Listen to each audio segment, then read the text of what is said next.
Hey, welcome to Conversations with my dear friend, Jeff Conway. My name is Susan. This is A Different Kind of Walk.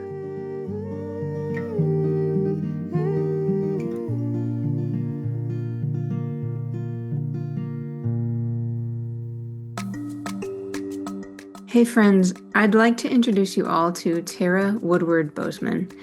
Tara is someone who cares very deeply about place and how where you are affects who you are and how you might interpret anything you encounter. She grew up on a ranch in rural Nebraska, went to seminary at Princeton on the East Coast, and now lives and serves in South Africa as a missional networker for Resonate Global Mission. She also happens to be my cousin. For today's episode, Jeff and I asked Tara to talk about her journey from place to place and how she's finding peace, whether there is peace in those places or not. Let's jump in.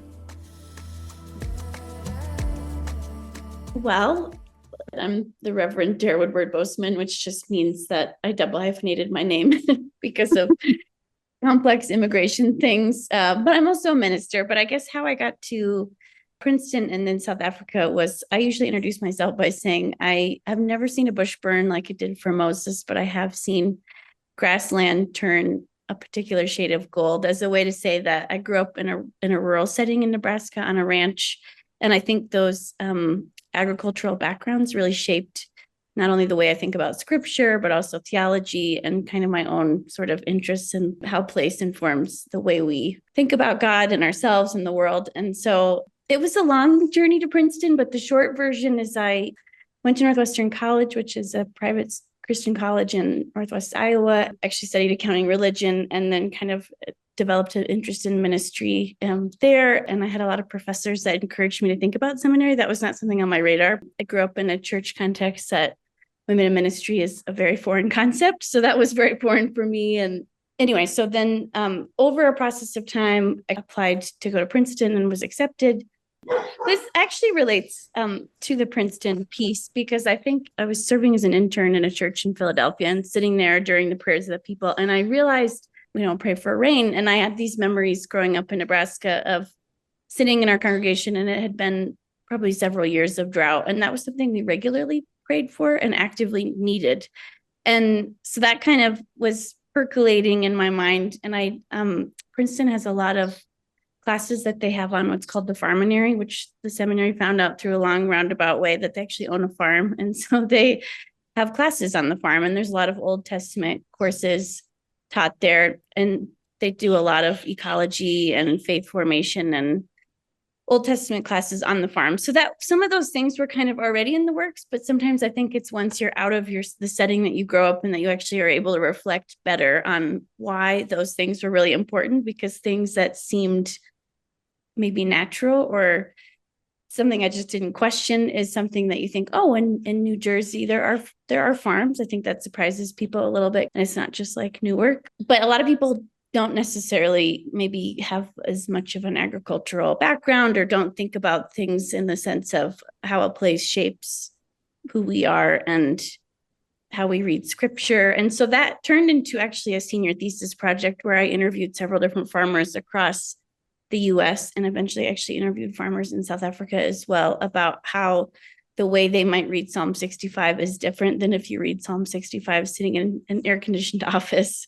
It just has all these rich earth metaphors. And a lot of people talked about Psalm 23 and just like my husband's family actually grew up with sheep and his brother was a farmer for a while. And so the way they read Psalm 23 in the sense of just the reflections about how you interact with sheep and how you are a shepherd actually sort of changes the way you read the text. And oftentimes it gets preached as sheep are dumb or that they need a lot of care. And they do, but they do need care, but they're not necessarily stupid. They're just stubborn, he often says. And so that's where some of those things I think would be helpful as we read scripture, especially the more maybe industrialized we get. And just sort of the reflections on that and then highlighting why those reflections are important and having those conversations between practical theology and people who are practicing their faith as well as people reflecting on it, bridging the divide sometimes between the urban and rural landscapes. And obviously that happens politically, but that also happens in other contexts, and finding that maybe there are ways that we can actually connect and understand one another, even though we're from different settings. And sometimes that can actually come through a text. So you live in South Africa now. You are married to a South African now. But as far as I remember, you had done a couple trips to South Africa before any of that happened. So what drew you there in the first place?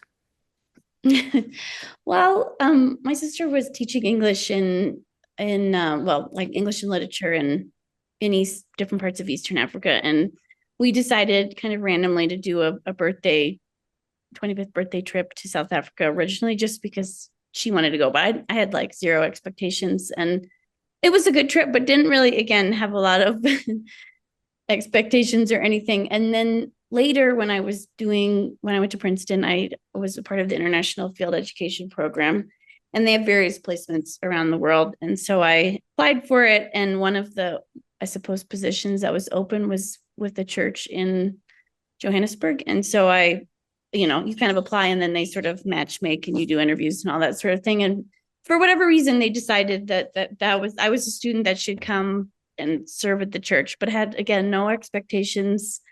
I thought it was like, cool, I'm going to go and serve a church, which is a requirement, and it'll be interesting and I'll learn things. But that was really it. I didn't necessarily have all these high hopes or whatever. And it ended up being a really wonderful, life-giving experience of working in a church that really, I think, loved me back to life, which is something that they're kind of known for doing. And anyway, because it was such a good experience, they had actually asked if I would come back and consider doing a fellowship for a longer period of time, when they had two ministers at the time who were both going to go on sabbatical. So I would kind of fill in while each took their sabbatical. COVID hit. Obviously, nobody was traveling internationally, so it was a bit of a question mark, but it still came up the spring that I was graduating, and I ended up deciding, yep, I think this is a great place to start more formalized ministry as I sort of prepare for a path towards ordination, and then taking a first call. And it was a wonderful experience. And through that, I mean, they always say it's easy to fall in love with South Africa, I think, especially if you've been here a few times. And then actually at the end of that fellowship is when I met my husband.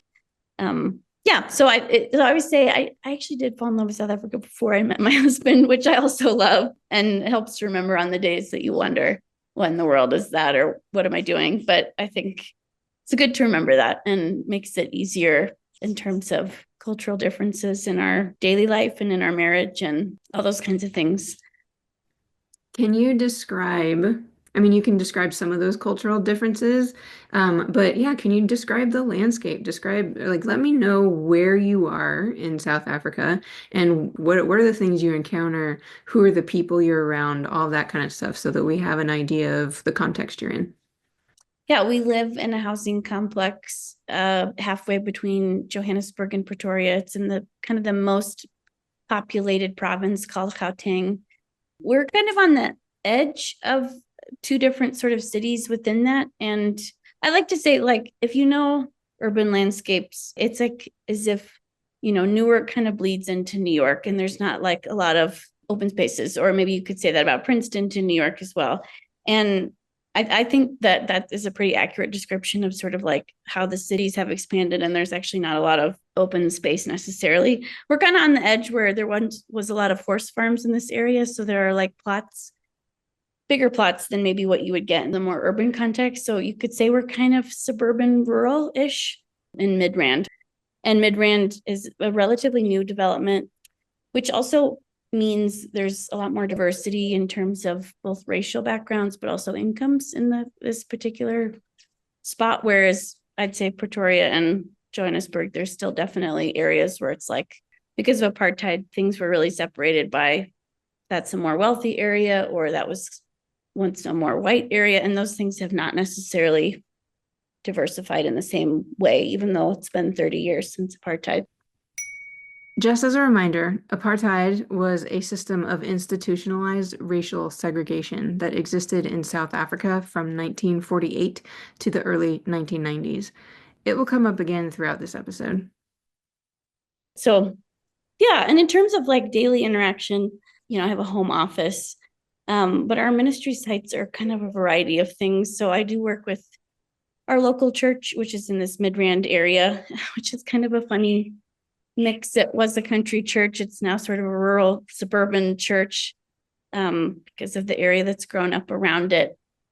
But some of our ministry sites are in parts of Johannesburg where just economically have struggled. And so maybe they have issues with water and lights or that kind of thing. Or we're working with parts of like the inner city of Pretoria, as one of our partners is there. And so I actually use Uber to get to some of those locations because I don't have my own vehicle yet. But oftentimes Uber drivers will even ask me if I know where I'm going, or if I know, because they don't always like to drive there. And so, we live maybe a little bit more outside the city because that's just where we found housing. My husband works in Sandton, which is, they say it's the richest square mile in Africa because it's like where all of the big businesses have offices, and he works for an international software development company. So sometimes it feels like our life is very fragmented in the sense of kind of the spaces that we're in, because we're always navigating these rural, suburban, inner city or wealthy part of the city. So yeah, I think we've had lots of conversations about what that means for our daily life, especially as we anticipate having a baby, and what that will mean for parenting them. Because I think you still hear people have conversations about their kids, and maybe it only happens once they go to university, but oftentimes if students have been in private school settings their whole life, that sometimes their first encounter of meeting people who are different than them doesn't happen until university, which maybe that makes sense in a US context because people might move farther to go to college or university, but in a South African context, it's just it's a naturally diverse place. So it seems crazy because proximity wise, you would think you might know your neighbor a little easier than that. But my husband has often reflected that it seems like 30 years post-apartheid, some of the most diverse spaces are workplaces. And that's where you might get to know someone who's different than you, or churches, which is different maybe than in the US, because they often say that church is the most segregated hour of the week. But I think here it seems to be a place where people let their guard down a little bit more and attempt to get to know their neighbor in maybe a more neighborly way. Whereas I wouldn't say, it depends on the neighborhood you live in, but I would not always say that most neighborhoods kind of encourage a sense of like neighborliness, if that makes sense. Mm-hmm. So you're not necessarily like walking next door and really getting to know the people who live there. Most South Africans wouldn't do that. Yeah. You can sort of see behind me, there's like a wall. A lot of people comment when they visit South Africa that there's a lot of walls and gates. And that's actually a pretty recent development in terms of South Africa's history. There used to be more open lawn spaces and things like that. But there's been a significant increase in crime. And part of that is just part of apartheid's history, but also I think it has like one of the most high inequalities in the world in terms of country and per capita. So wealth is held by about the top 10%. And in the top 10%, you wouldn't think it's just like there is uber wealthy, which is the top 1%, but like there isn't necessarily a middle class in South Africa, if that makes sense. There's a large population of people who would struggle daily for food, or so it's like most people that you would interact with, say in a grocery store, or Uber drivers will sometimes tell me I'm hungry, or like I haven't eaten today. Like, so I think that reality, there's always people begging on the streets, and there's always so much need. Sometimes it's overwhelming in terms of knowing how to help, and also just knowing what is the best way of helping, I think. Or that, not that doesn't happen in the US context, I think it does, but I think it is exponentially greater here than even in the US. Our area is a little bit unique in the sense of, you'll see people, like kids will walk around and bike around the neighborhood and things like that. You don't see that in most of South Africa. And that was one reason why we wanted to live here, because there is a lot of crime that can happen right outside your gate as you're like driving into your driveway. And so it's called car hijacking. And yeah, as we anticipated having a young family, it's difficult to try to get your baby out while you're also paying attention to like, is somebody going to drive up behind me and block my car as I try to get my baby and my groceries? So Are you having a baby? Do you have a Yes, baby? I am. Yes, I'm 25 weeks pregnant. Okay, okay. Oh, yes, With we're that. having a girl. Oh, you already know that. Okay. Yeah. Okay. Um, I am really good at naming children and I like alliteration. So just text me if you need some help. Bertha. Bertha? Yes. It's a good, strong. Yeah. I think we have a name, like, because we can't come up with an alternative and we both like it. So I think we'll see how it goes. Yeah. Yeah, we had to wade through like Afrikaans. He's Afrikaans. My husband isn't. So Afrikaans and English names and trying to find something that is somewhat universally pronounceable and all those things. Yeah. Hey, that sounds like Bertha to me. So I'm Yeah. glad they can help.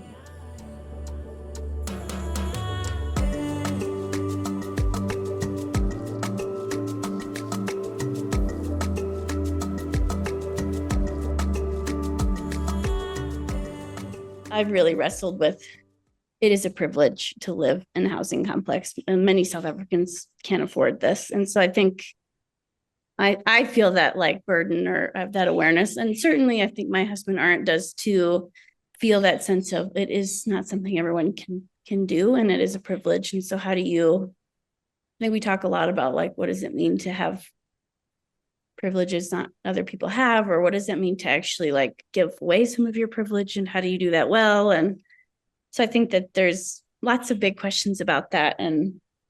And it's not like it's not always just petty theft. It can get violent quickly. So there's like, yeah, there's high risk of violent crimes and not just crimes of opportunity.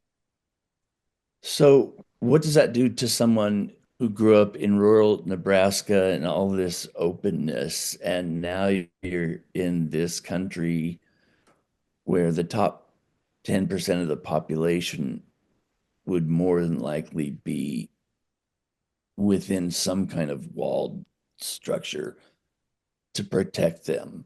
That just that's hard for That's me. two different paradoxes. Yeah, that's a good It's really question. hard to imagine. So what has that done to you, for you? How has it changed you? You know, all those kind of Well, this might also be a personality thing, but probably growing up in those settings where my parents' ranches, like my parents don't lock their car. Like if we leave Broken Bow, I often have to be like, I hope you locked your car, because that seems like a really basic thing, but they'll forget. And even when I'm at home, sometimes I'll leave it unlocked. But there's usually like I need about a month to sort of shift perspectives, because it's like, oh, I'm getting gas or petrol in my vehicle. I don't have to like be so vigilant right now, or I don't have to ask myself 3 times if I locked that. Or whereas here, it's you just do have to be more, unfortunately, vigilant. But I think that I'd like to see it as like both a blessing and a thing to work through. Is that personality wise, I think I'm probably very trusting, and I've had other colleagues who actually also happen to be from the Midwest, but who have mostly raised their kids in South Africa and Nigeria, has said there's such a difference in the way we think about neighborliness, even between ourselves and our children. And even though their children have American passports, but are more like third culture kids, they say like that they themselves are much more trusting, and that their kids, whether they're out and about or whatever, they'll be like, well, why do I need to get to know my neighbor? Or like, why should I trust that? And I would say that that's true, even like personality wise, between my husband Art and I. He's much more vigilant, means if we're embarking on something new or entering in new relationships, I'll have to remind him to sort of suspend judgment. Part of being a Christian is still displaying that sense of hospitality and openness, even if you don't know kind of, where the direction of the relationship will go. So it's a both end. I think it's a good balance, because I probably am too trusting at times, but at the same time, we're a balance in that he can give me context, and I can also be like, no, let's expand the boundaries, or let's push back a little bit on that. I'm fascinated by the children of expats that are there that you're talking about have a very different experience than even their parents, because they've been raised in a place where they're always looking and being aware of what the environment is and is it safe and what can you do. And Wow. That's There's just like a certain street savvy, I think. Yeah. What's interesting about their children, especially, which I find fascinating, is so both parents have American accents and, are from rural Iowa, although have lived around the world most of their adult life, but their kids actually have South African accents, which I have always found interesting because usually when you think about expat children, you think they also carry their parent accent. And so, but like they didn't want their kids to get into the private school bubble and not know people who are different than them. So they were pretty active about exposing their kids from a pretty young age, like to different cultures and different parts of South Africa. And so their oldest son is a really good soccer player, football, they call it here. But he was on a football team with like most kids from like say Soweto, which is more historical township area. And so I think that was really good and exposing in terms of, different ways of being in the world for him. I think he was the only white kid on his team. So there were just many things about like his, I think growing up in background. And even now he says he's preparing for university because we call it a senior. They call it a matric student. He's preparing to go to university this next year. And it's like, he's starting to recognize and like wrestle with the fact that he has certain opportunities that maybe people on his football team don't necessarily have, and what that means and the responsibilities of that, and how to just sort of, he's got a lot of integration to do in his own life too, of like all these different parts of his background, not just the parts about growing up in South Africa, but having an American passport, which gives a certain set of opportunities that maybe a South African wouldn't have because they don't have the ability to travel, not just because of incomes, but also because of inflation and currency and their passport. Actually, they have to get visas everywhere they go. So there's a certain fluidity that someone with American passport just has. But also in terms of just, opportunity and things like that too. So I think, it'll be interesting to see as he kind of wrestles with those things, what that means for moving forward. But they are definitely more exposed to diverse perspectives than probably an average 16-year-old and an 18-year-old is. And I anticipate how do we also do those things well and navigate that too. Because just to give some perspective, my husband was still a child like when apartheid was kind of ending. So he was born in 1989. Apartheid didn't really end, but ended in 1994. So there's still, like a generation that has been exposed to that kind of ideology, and that affects how you are as an adult. And there's still long-term effects, I think, of that. And even he's made intentional choices as an adult to be part of church settings or workplace settings that are more diverse than where he either grew up because of its rural context or also because of how separated things were. So you've mentioned several things that are super fascinating and also difficult. You also mentioned that you fell in love with South Africa even before you met him. So what were the things that made you fall in love with it? Oh, yeah, it's a bit stereotypical, but they will say that Africa as a continent can like kind of get into your bloodstream once you've been here a few times. And I think part of that came from visiting my sister. She taught in Uganda, Rwanda, and Kenya, and I'd visited multiple times. And so I think there's something about, there was a familiarity to it, I think. And I think there were aspects of South African hospitality. It seems like such a contrast because I talk about these things like security or neighborliness, and yet it's such an odd mix because like South Africans can be some of the most friendly people you've ever met and hospitable while also being really suspicious, and they hold these two extremes. And there was just this sense of warmth and hospitality that I think really drew me towards ministry. Ministry is interesting and complex and here, and I think that was a real draw. And I think, I don't know, this sounds probably a bit cheesy, but there's like 2 airports in the world that I feel like a sense of home when I like arrive in the airport. And like, you've gotten, you're going to like get your baggage at the baggage carousel, and One of them is the Omaha airport because it's in Nebraska where I'm from. But the other one, and I even from an early point, was the O.R. Tambo airport here. There's just something about that space that as soon as I've landed after a long 14-hour flight, just was like a sense of home. What's kind of interesting is even the grassland in South Africa actually looks a lot landscape-wise like Nebraska. So there's probably something, they call it a felt, but even where our houses sit, there's actually, which is probably one of my favorite parts about where we live, is you can actually kind of see out over the parts of the city because we live on a bit of a hill. And Johannesburg is actually very hilly. So you can, even though it's an urban landscape, you can see far distances out over the urban landscape because of how hilly it is. And so there's something about that space that just, I don't know, probably reminds me of the sand hills or draws me back. And there's parts of South Africa, there's a province called the Free State, and it's a very agricultural farming, ranching province. And so when people ask me what Nebraska is like, I'll usually say, like, it looks just like the Free State. Like, I don't know what it is about it, but there's the windmills and the cows and the farmhouses and things like that. And it looks very similar to that. So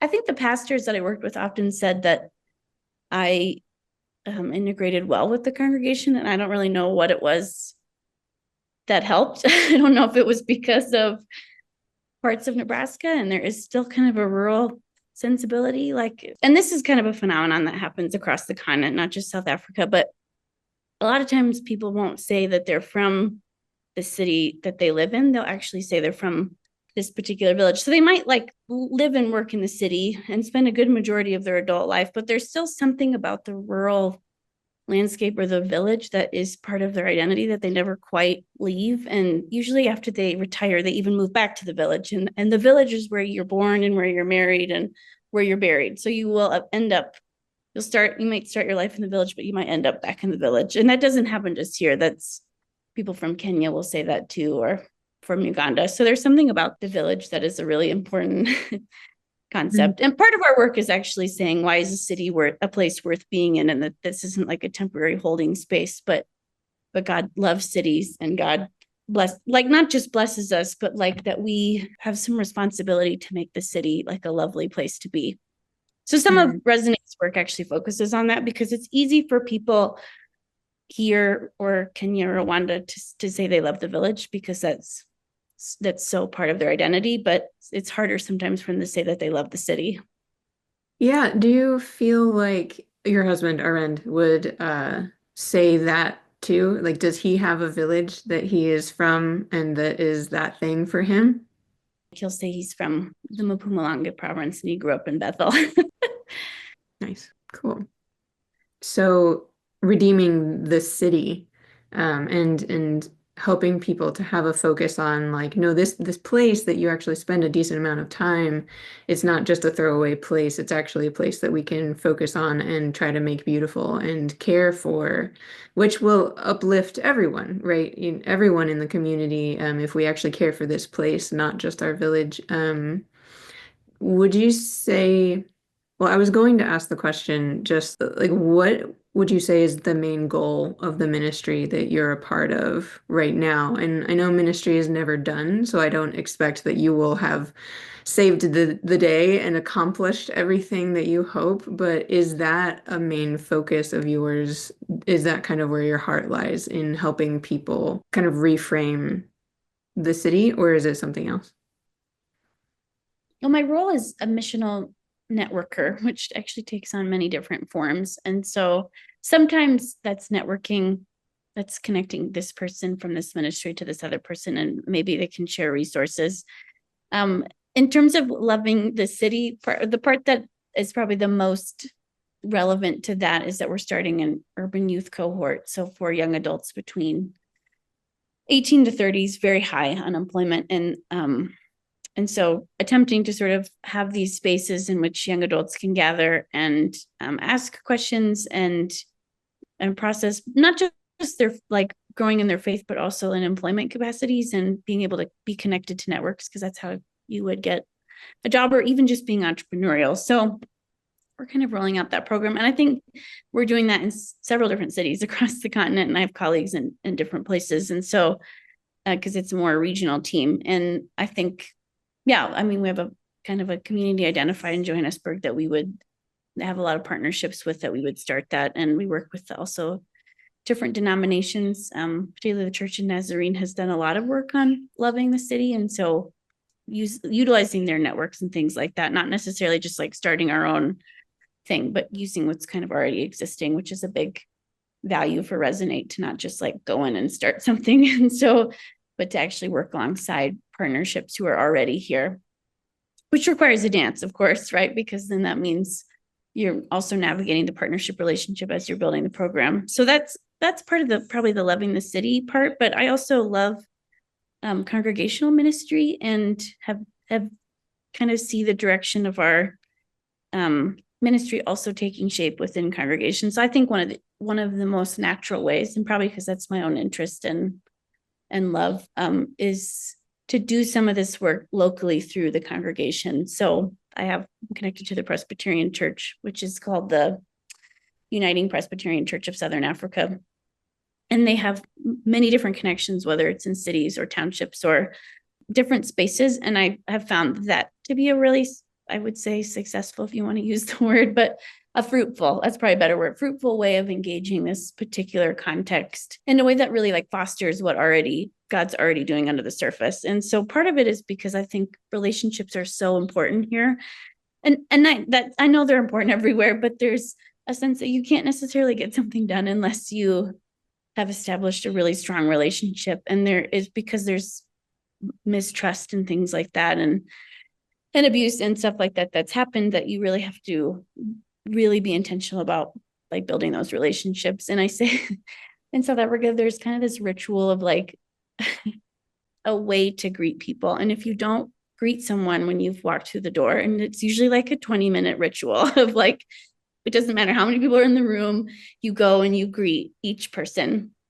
And when you leave, you can't just like leave, like you have to go and you have to say goodbye to each person, because there's just a sense of greeting that's really important. And even like Arndt will comment, if somebody doesn't greet, it's very rude to not greet, and to not like, you can't just say, this is what I want, and you kind of like cut to the chase. You have to do all the niceties of like, how are you? And how's your, I mean, then people ask often about your relationships, like if they're kind of, you're first getting to know them or whatever. And so a conversation won't go by without somebody asking about my family. And sometimes I'm like, well, I haven't spoken to my family in like a couple of days. Like, I think they're fine, but not that I don't love them, but it's not like a, right. Yeah. And maybe it's parts of the US that like, you would never do that in New York or in parts of Philadelphia. Like, you would not spend that much time. In fact, people would think you're like, they find it suspicious, like you're wasting their time. But if you instantly just go right to the task that you want, like people would find that really suspicious, and they would think you were really rude. And so if you want to get anything done, you need to spend a significant amount of time authentically building that relationship. Yeah. And you can't like leave a space. There's been a few times where I'm like, can't I just, no, you can't just slip out. It gets noticed. You live a long ways away from Cairo, but I developed a lot of relationships in Cairo, and I'm smiling because it was so shocking to me when I first started going there that you had to do that exact same thing, and you had to sit down and have tea with the shop owner and talk and get to know them before there was any kind of business that went on. I just wanted to run in and get this silver cross for my wife, or something like that quickly, but you couldn't do that. You needed to honor the people that owned that shop that you were going to. It's interesting. That sounds so familiar. And Yeah, like you it's said, similar. in Philadelphia or New York, if you started the very beginning process of that, they'd probably kick you out of the store. Yeah, or they'd find you overly friendly, like in a suspicious sort of way. Yeah. Wow. I'm like the queen of Irish goodbyes, just sneaking out the back because it's so embarrassing to me to like be like, "Hi everyone, I am leaving now," and then everyone turns and looks at you, and it's just like, "Ah, no, please don't." Yeah. So And my husband's actually very introverted. So I find it, people often comment about that who are not South African. But it's like ingrained in him, even though he's very introverted and quiet. He's not one to make like 1,000 friends. Like it's still so important to like not just at our wedding, he did this, but he does this like whenever we're in a social situation where it's like, oh, I need to greet them. Like, that's something you teach your kids, like apparently really young. It's like, go and greet your guests. Like, and then they, go say, not that you wouldn't do that with your family, because that happened in our family context, but you do that with like strangers as well. So it's interesting. Yeah. that's awesome. Yeah, that's fascinating.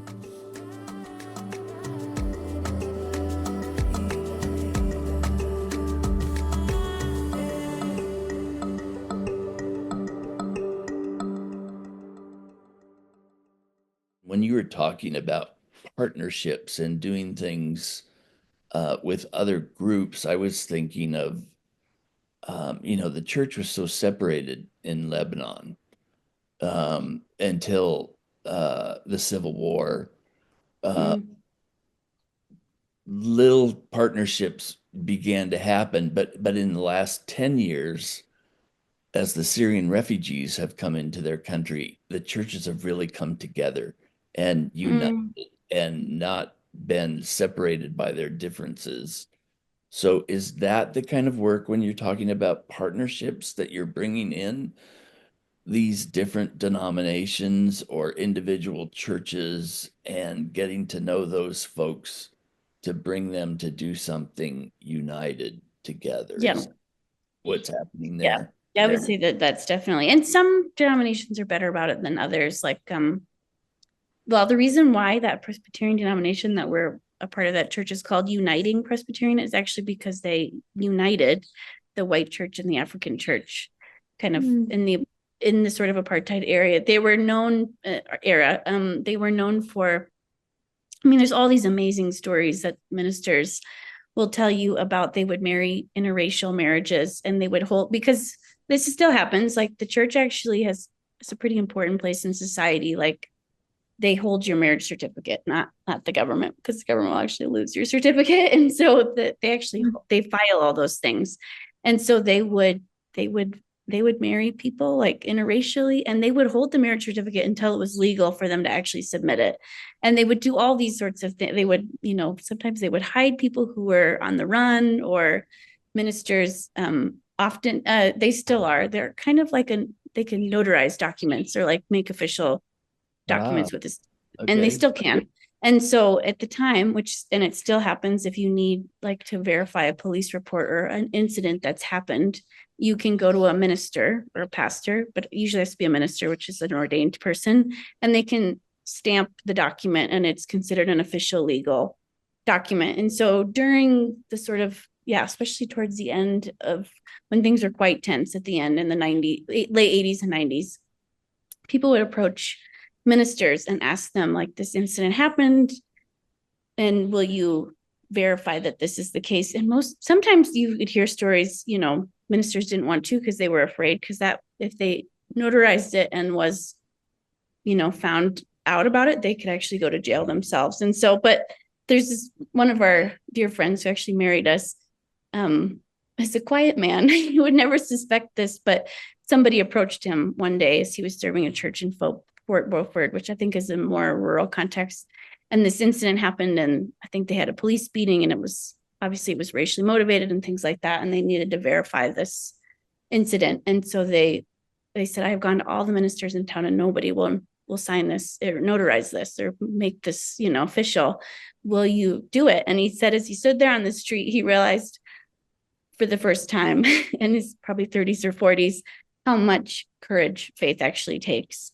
And if he actually believed these things to be true, that we're all created in God's image, and that we share this humanity, and that his faith actually required him to take this courage and to really put his family at a significant risk, which he had a young family at the time. So he did. And he became known in that particular rural town as someone who could be trusted and who they could go to for help. And so when people were kind of fleeing or on the run, in some of these really complex political situations with, the sort of apartheid government that was oppressive, they could go to him, and his family I mean, yeah, they hid people. They had them over to their house for tea.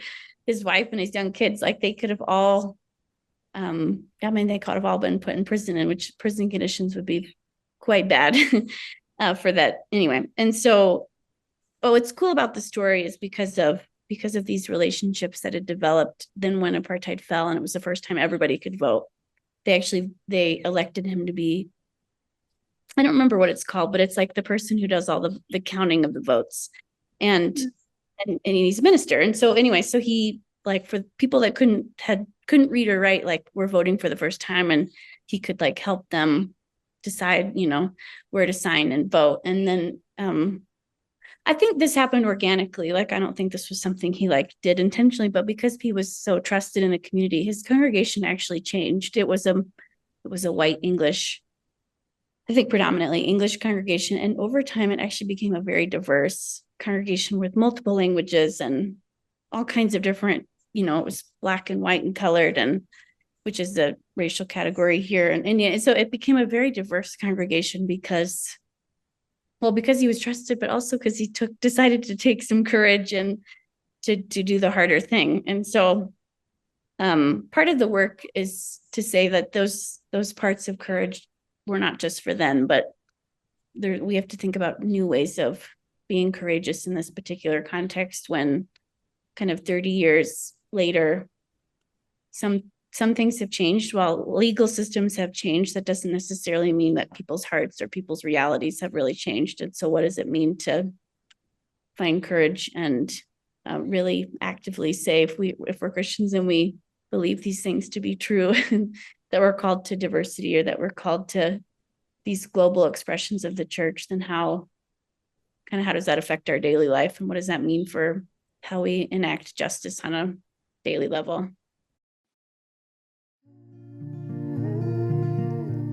Thanks for joining us for A Different Kind of Walk. Until next time, live well.